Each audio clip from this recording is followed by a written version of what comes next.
Hi, grade 12s. In grade 8, the very first transaction we taught you was when the owner contributed his capital to start his business. And so a company is no different. We have to have capital before we can start a business. And so today we are going to look at our ordinary share capital.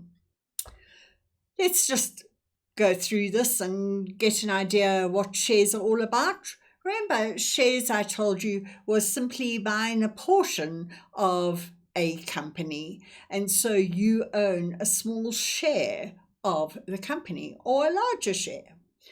So today we're going to look at the different kinds of shares. And so the first one we have is authorized shares.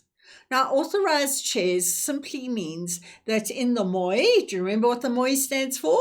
Memorandum of Incorporation. It will state how many shares this company is allowed to sell.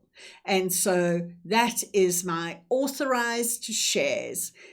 Simply the number of shares a company is able to sell. Next, we're going to look at issued shares. So issued shares are the number of shares that a company has sold.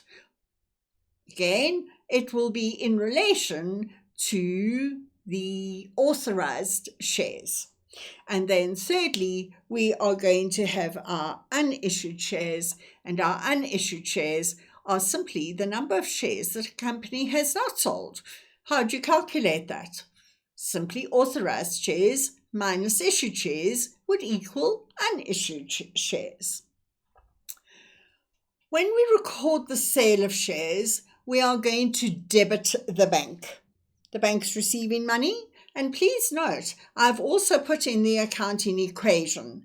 And so money in the company will be increasing. And so the value of my assets is increasing. And I'm going to credit ordinary share capital. In grade 8, we simply said credit capital. Now we are just a little more fancy and we are saying credit ordinary share capital. And again, the effect on the equation is O plus, which simply means the owner's equity in the company is increasing. How would this look in the ledger account?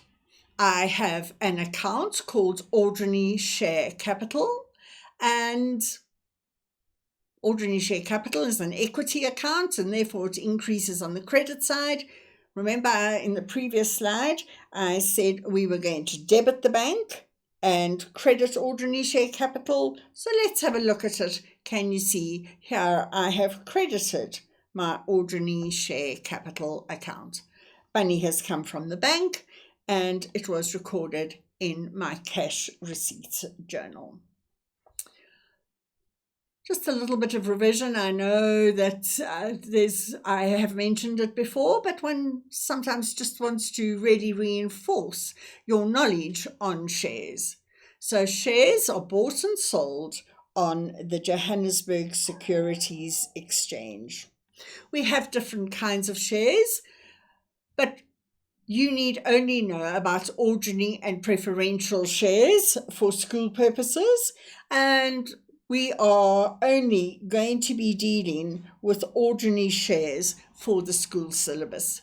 A preferential share is usually a share that's more expensive than an ordinary shares, but you get a first right on dividends as opposed to an ordinary share.